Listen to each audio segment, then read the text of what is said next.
Welcome to this Delft Stack tutorial video. In today's tutorial, we will learn how to fix the blue highlight in Roblox.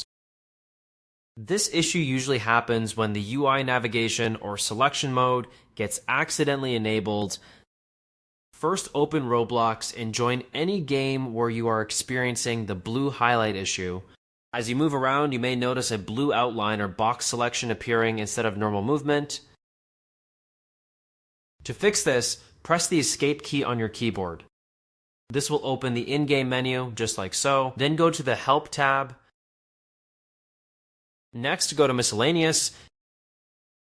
You will see the UI selection toggle, which shows the key that controls the UI navigation feature, which is usually causing the blue highlight. In my case, it is the backslash key, so go ahead and close this window.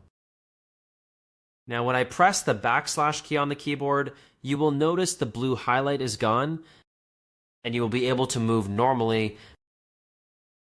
And that's it. We just learned how to fix the blue highlight issue in Roblox by disabling the UI selection navigation key. Thanks for watching, and don't forget to check out the next Delft Stack tutorial video.